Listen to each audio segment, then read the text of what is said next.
James, one of the main barriers for self-publishing authors in creating an audiobook is cost. Do you foresee that these costs are going to come down in the near future to make this more accessible to authors? I do. Chiefly because one of the main things that you can do is think about recording it yourself. Nobody cares about, if you're an author, nobody cares about your book as much as you do. And why not give physical voice to the characters in your book? Why not narrate it in the way that you intended? I say do that, but obviously you need to have some budget to get a professional studio person to look at what you've, or listen to rather, to what you've recorded, because otherwise you're potentially going to spend quite a lot of time being antagonised by the quality assurance from some of these online providers. Is it not the case that the hardest part of an audiobook isn't necessarily recording it, but it's much more the editing and the music and the packaging of the audiobook that's harder? Well, editing can be very, very time consuming, but it's something that people can learn to do the basics of very easily. There are some really great software packages. There's GarageBand, there's Audacity, and there's also a professional thing called Pro Tools, which is surprisingly easy to use.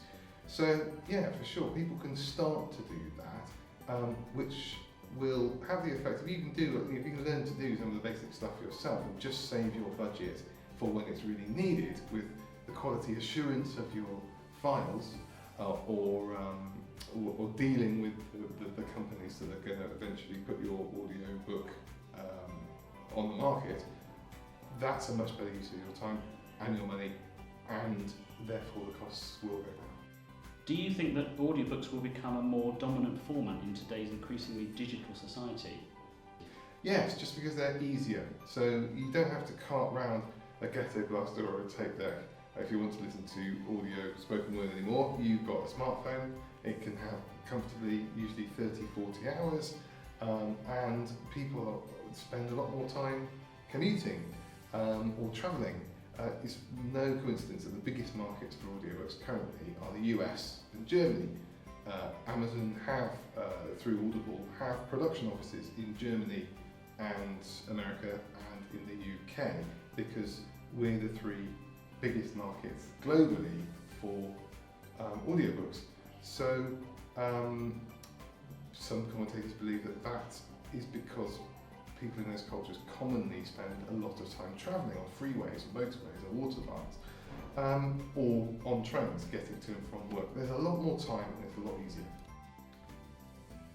Self-published books are often criticised for being poorly produced. How important do you think the quality is in terms of an audiobook production? You can do the easy bits yourself, or you can go to a professional studio. But if you do the easy bits yourself, there are some really sensible things. Things like buying a little pop screen to put in front of your microphone so that there isn't constantly that noise, which will be really antagonising and annoying your listeners the first time they hear them. Things like buying a good quality condenser mic and making sure that you know how to use it. Don't speak into the top.